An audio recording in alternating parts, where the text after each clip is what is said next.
Amaravati iconic భవనాల నిర్మాణ వ్యయంపై YCP ఉద్దేశపూర్వకంగానే తప్పుడు ప్రచారాలు చేస్తోందని ఏపీ ప్రభుత్వం కౌంటర్ ఇచ్చింది. వైసీపీ ఆరోపణల్లో ఎలాంటి వాస్తవం లేదని, ఇవి ప్రజలను తప్పుదో పట్టించేలా ఉన్నాయని మంత్రి నారాయణ అన్నారు. అమరావతిలో నిర్మిస్తున్న ఐకానిక్ టవర్స్ కు చదరపు అడుగుకు 15,000 నుండి 16,000 రూపాయల వరకు మాత్రమే ఖర్చవుతోందన్నారు నారాయణ. కొత్త పార్లమెంట్ భవనానికి చదరపు అడుగుకు 16,916 రూపాయల వరకు ఖర్చయిందన్నారు. దీంతో పోలిస్తే అమరావతిలో అత్యుత్తమ డిజైన్లతో అంతర్జాతీయ ప్రమాణాలతో నిర్మిస్తున్న ఈ భవనాల వ్యయం చాలా తక్కువ అని నారాయణ స్పష్టం చేశారు.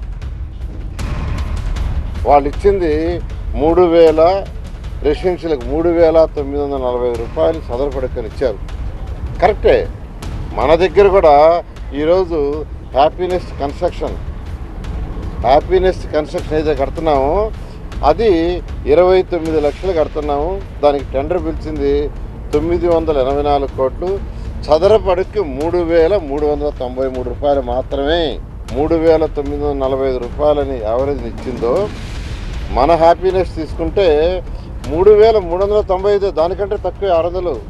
అది చెప్పరు, ఆ విషయాన్ని చెప్పరు. ఏదైతే ఐకానిక్ బిల్డింగ్స్ కడుతున్నావో చెప్తా. ఐకానిక్ బిల్డింగ్స్ అవుతాయి, డయాగ్రీ టెక్నాలజీ. ఈరోజు పార్లమెంట్ భవన్ తీసుకోండి, పార్లమెంట్ భవన్ 16,916 ఇది ఐకానిక్. అదేవిధంగా తెలంగాణ సచివాలయం తీసుకోండి, 13,768 రూపాయలు స్క్వేర్ ఫీట్. అది చెప్పరు. పూర్తయిన తర్వాత ఎంత అయింది, డీవియేషన్స్ ఎంత, ఫర్దర్ టెండర్స్ ఎంత, ఇవేమీ చెప్పకుండా ప్రజల్ని అడ్డదారులు పట్టించడం కరెక్ట్ కాదు.